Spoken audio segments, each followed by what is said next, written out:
प्यारे बच्चों, कक्षा 8वीं में हिंदी कालांश में आपका स्वागत है। आज हम पढ़ेंगे भारत की खोज, जो कि आपकी पूरक पाठ्य पुस्तिका है। यह पुस्तिका चाचा नेहरू द्वारा लिखी पुस्तिका डिस्कवरी ऑफ इंडिया अर्थात भारत की खोज का संक्षिप्त रूप है। इसका हम अध्याय 4 पढ़ रहे हैं, जिसका नाम है युगों का दौर। इसके अंतर्गत आज हम पढ़ेंगे विकास और ह्रास, अर्थात विकास करना, प्रगति करना और फिर किस प्रकार से पतन होता है, ह्रास यानी पतन होना। ईसवी सन के पहले 1000 वर्षों में भारत में आक्रमणकारी तत्वों और आंतरिक झगड़ों के कारण बहुत उतार चढ़ाव आए। फिर भी यह समय ऊर्जा से उफनता और सभी दिशाओं में अपना प्रसार करते हुए कर्मठ राष्ट्रीय जीवन का समय रहा है। ईरान, चीन, यूनानी जगत, मध्य एशिया से उसका संपर्क बढ़ता है और इस सब से बढ़कर पूर्वी समुद्रों की ओर बढ़ने की शक्तिशाली प्रेरणा देता है। परिणाम स्वरूप भारतीय उपनिवेशों की स्थापना और भारतीय सीमाओं को पार कर दूर दूर तक भारतीय संस्कृति का प्रसार होता है। तो यहाँ पे देखिए कि ईसवी सन के पहले कई हजार वर्षों में भारत में क्या हुआ, आक्रमणकारी तत्व भी आए, आंतरिक झगड़े भी हुए और इस प्रकार से कई तरह के उतार चढ़ाव भारत ने देखे। फिर भी यह एक ऐसा समय था जहाँ पर लोगों की ऊर्जा, जो शासक थे उनकी ऊर्जा जो थी अत्यधिक थी। सभी दिशाओं से जो राजा थे वे अपना प्रचार प्रसार कर रहे थे। कर्मठ राष्ट्रीयता लोगों में दिखाई पड़ती थी, लोगों में एकता की भावना भी दिखाई देती थी। ईरान, चीन, यूनानी जगत, मध्य एशिया से उसका संपर्क पड़ता है और भारत का जो अन्य देश थे, ईरान, चीन, यूनान, इनसे संपर्क बढ़ता रहा। और इन सब से बढ़कर क्या हुआ, इन सबसे भी ज़्यादा पूर्वी समुद्रों की ओर भी इसका प्रचार प्रसार हुआ। परिणाम स्वरूप भारतीय उपनिवेशों की स्थापना और भारतीय सीमाओं को पार कर दूर दूर तक भारतीय संस्कृति का प्रसार होता है, अर्थात भारत का अन्य देशों से व्यापार भी बढ़ा, उपनिवेश बढ़ा, उसकी स्थापना हुई और भारतीय सीमाएं दूर दूर तक बढ़ती चली गई। इसके कारण भारतीय संस्कृति का भी प्रचार प्रसार हुआ।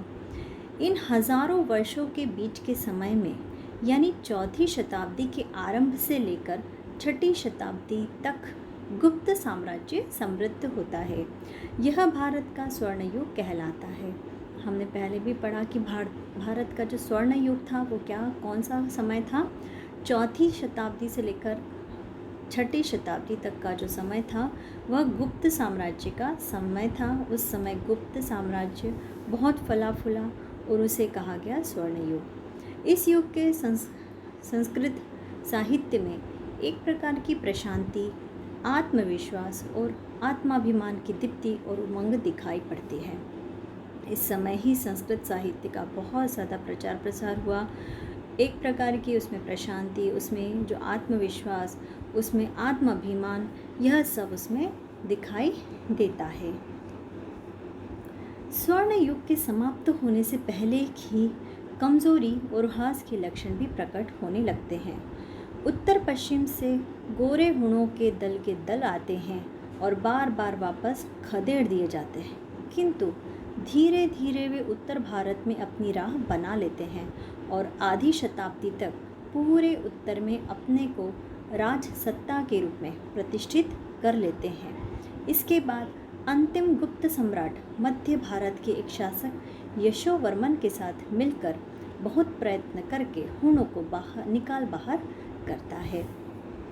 तो यहाँ पे क्या बताया कि स्वर्ण युग जब समाप्त नहीं हुआ था, 6वीं शताब्दी के अंत के पहले ही थोड़ा सा क्या होने लगा था, उस समय का जो शासक था, जो साम्राज्य था, गुप्त साम्राज्य, उसकी कमी और उसका पतन होने के लक्षण दिखाई देने लगे थे। ऐसा लगने लगा था कि अब इसका पतन हो जाएगा।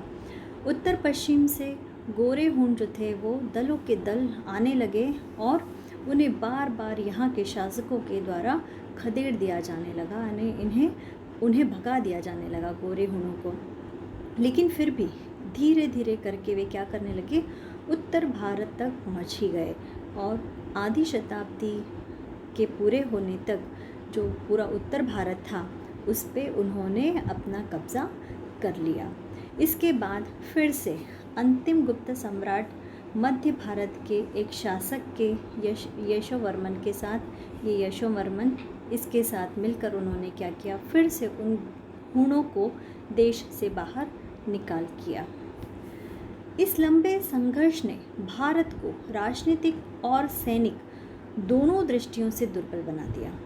हुणों के उत्तर भारत में बस जाने के कारण लोगों में धीरे धीरे एक अंदरूनी परिवर्तन घटित हुआ। हुणों के पुराने वृत्तांत कठोरता और बर्बर व्यवहार से भरे पड़े हैं, ऐसा व्यवहार जो युद्ध और शासन के भारतीय आदर्शों से एकदम भिन्न है।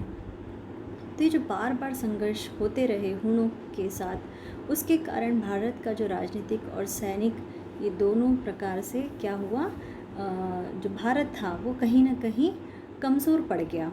हुणों के उत्तर भारत में बस जाने के कारण, जब मैंने भी बताया कि उत्तर भारत में धीरे धीरे वैसे फिर भी आधी शताब्दी तक हुणों ने क्या कर लिया, अपना राज सत्ता हासिल कर ली, तो उसके कारण लोगों में कहीं न कहीं अंदर से परिवर्तन आने लगा।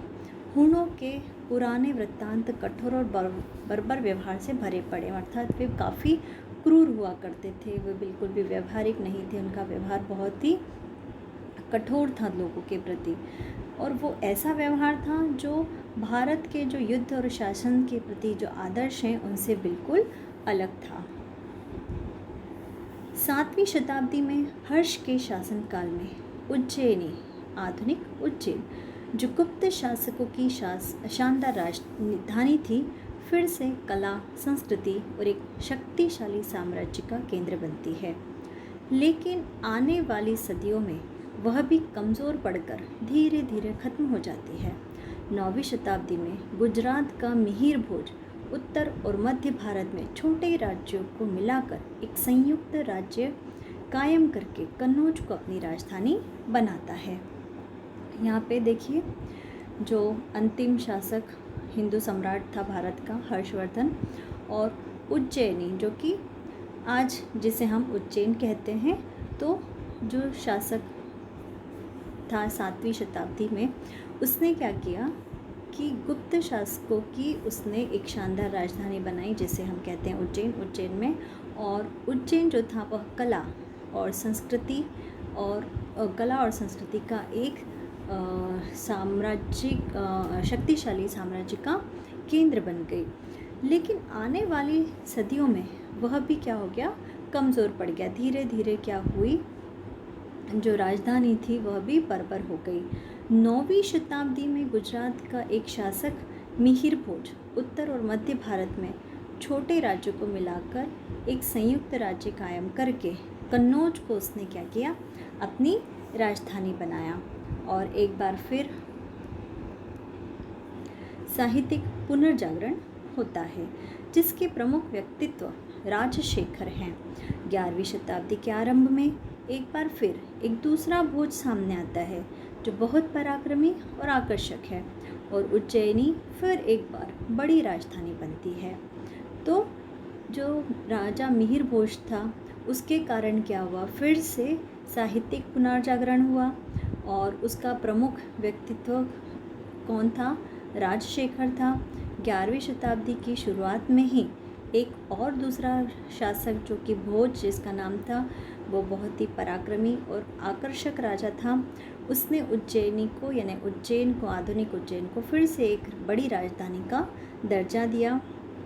यह भोज बड़ा अद्भुत व्यक्ति था जिसने अनेक क्षेत्रों में प्रतिष्ठा हासिल की।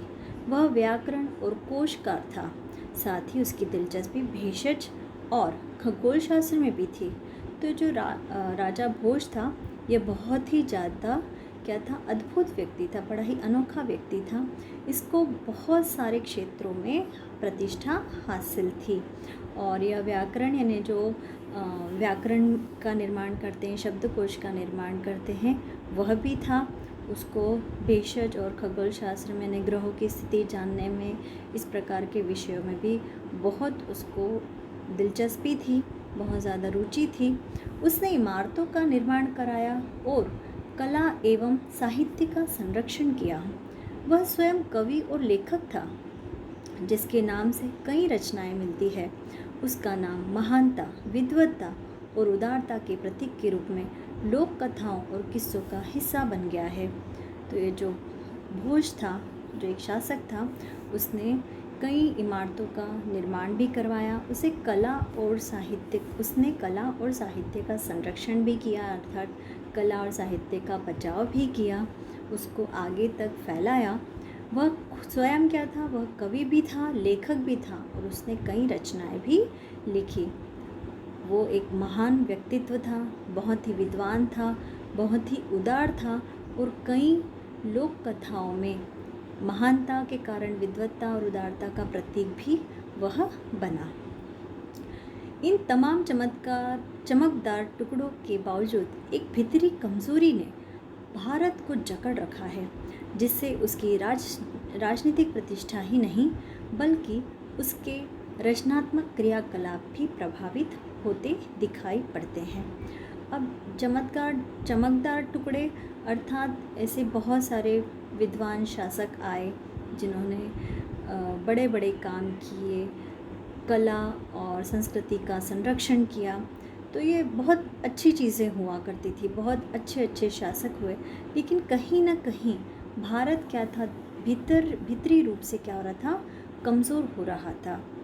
एक भीतरी कमज़ोरी थी जिसने भारत को जकड़ के रखा था, पकड़ के रखा था, जिससे उसकी राजनीतिक प्रतिष्ठा तो खराब हो ही रही थी, प्रभावित हो ही रही थी। उसके जो रचनात्मक क्रियाकलाप थे वे भी उन पर भी असर हो रहा था। यह प्रक्रिया बहुत धीमी गति से चलती रही और इसने दक्षिण भारत की तुलना में उत्तर भारत को जल्द प्रभावित किया। वस्तुतः दक्षिण आक्रमणकारियों के लगातार हमलों का मुकाबला करने के दबाव से बचा रहा। उत्तर भारत की अनिश्चित स्थिति से बचाव के लिए बहुत से लेखक, कलाकार और वास्तुशिल्पी दक्षिण में जाकर बस गए। दक्षिण के शक्तिशाली राज्यों ने इन लोगों को रचनात्मक कार्य के लिए ऐसा अवसर दिया होगा जो उन्हें दूसरी जगह नहीं मिला। यहाँ पर ये बताया गया है कि धीरे धीरे जो प्रक्रिया चलती रही उसके कारण जो दक्षिण भारत था वह तो बचा रहा, लेकिन उत्तर भारत पर इसका विपरीत प्रभाव हुआ, जिसके कारण दक्षिण आक्रमणकारियों के जो लगातार हमले होते रहे उनसे बचा रहा, लेकिन उत्तर भारत की स्थिति थोड़ी सी बदल गई। उत्तर भारत की अनिश्चित स्थिति से बचाव के लिए बहुत से लेखक, कलाकार और वास्तुशिल्पी दक्षिण में जाकर बस गए। दक्षिण के शक्तिशाली राज्यों ने इन लोगों को रचनात्मक कार्य के लिए ऐसा अवसर दिया जो उन्हें दूसरी जगह नहीं मिला। अर्थात जो उत्तर भारत के लेखक थे, कलाकार थे, वास्तुशिल्पी थे, वे दक्षिण में आ गए और वहाँ पर उन्होंने अच्छे अच्छे बड़े रचनात्मक कार्य किए। गर्जे उत्तरी भारत छोटे छोटे राज्यों में बटा हुआ था, पर जीवन वहाँ समृद्ध था और वहाँ कई केंद्र सांस्कृतिक और दार्शनिक दृष्टि से सक्रिय थे। हमेशा की तरह बनारस धार्मिक और दार्शनिक विचारों का गढ़ था। लंबे समय तक कश्मीर भी बौद्धों और ब्राह्मणों के संस्कृत ज्ञान का बहुत बड़ा केंद्र रहा। भारत में बड़े बड़े विद्यालय रहे, इनमें सबसे प्रसिद्ध नालंदा था, जिसके विद्वानों का पूरे भारत में आदर किया जाता था। अब यहाँ पे बताया गया है कि हालांकि उत्तर भारत जो था वो छोटे छोटे राज्यों में बटा हुआ था और वहाँ का जीवन बहुत ही समृद्ध था, बहुत ही कुशल था। वहाँ पे कई सांस्कृतिक और दार्शनिक दृष्टि से सक्रिय केंद्र थे और जो बनारस था वह हमेशा से ही धार्मिक और दार्शनिक विचारों का गढ़ रहा था। यानी वहाँ पर कई धार्मिक आयोजन हुआ करते थे। लंबे समय तक जो कश्मीर था वह भी बौद्ध और ब्राह्मणों के संस्कृत ज्ञान का बहुत बड़ा केंद्र रहा। वहाँ पर बौद्ध लोग और ब्राह्मण लोग आपस में आकर चर्चा करते थे, अपने विचारों का आदान प्रदान करते थे। तो इस प्रकार से संस्कृति ज्ञान का बहुत बड़ा केंद्र था। क्या? कश्मीर। भारत में बड़े बड़े विश्वविद्यालय भी रहे। इनमें सबसे प्रसिद्ध क्या था? नालंदा विश्वविद्यालय था। यह नालंदा विश्वविद्यालय की प्राचीन तस्वीर है, जिसके विद्वानों का पूरे भारत में आदर किया जाता था। यहाँ चीन, जापान और तिब्बत से विद्यार्थी आते थे, बल्कि कोरिया, मंगोलिया और बुखारा से भी।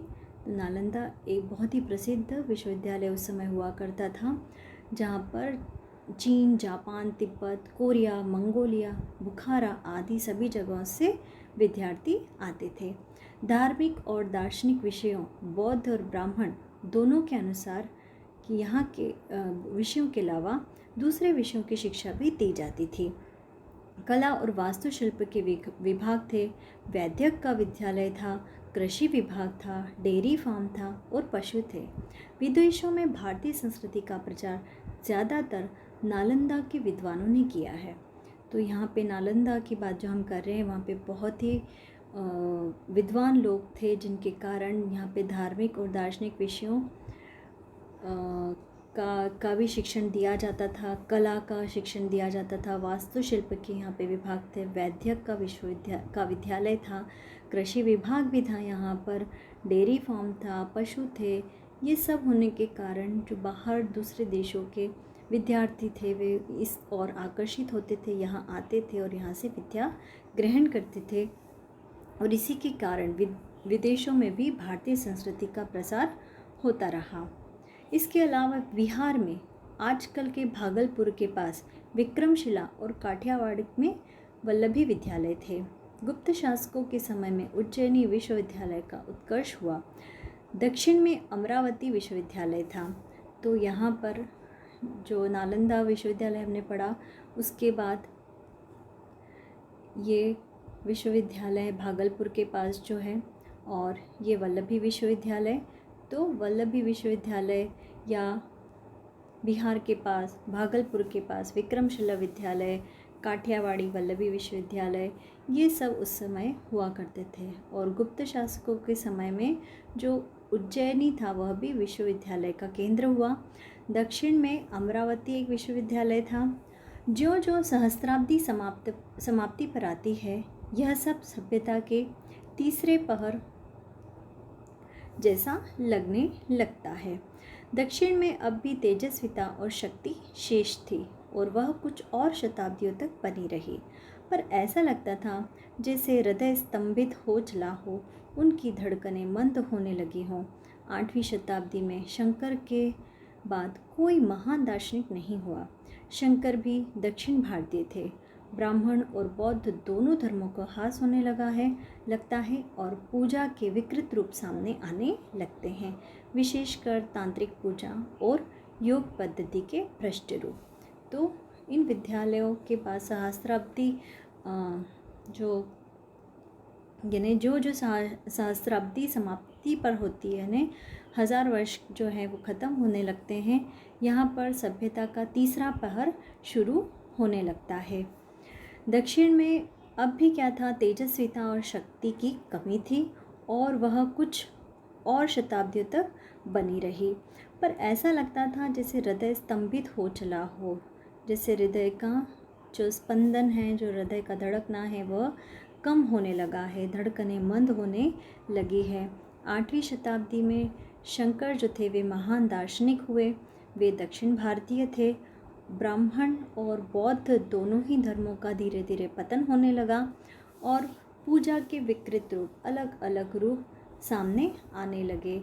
उनमें खास तौर पे से तांत्रिक पूजा और योग पद्धति इस्तेमाल की जाने लगी। पहले जो बौद्ध धर्म होता था उसमें क्या था, मूर्ति पूजा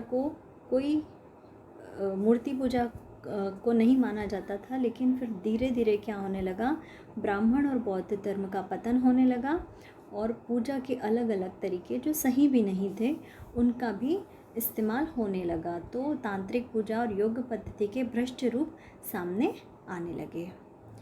तो यहाँ पर हमारा यह भाग समाप्त हुआ। अगला भाग हम पढ़ेंगे अगले कालांश में।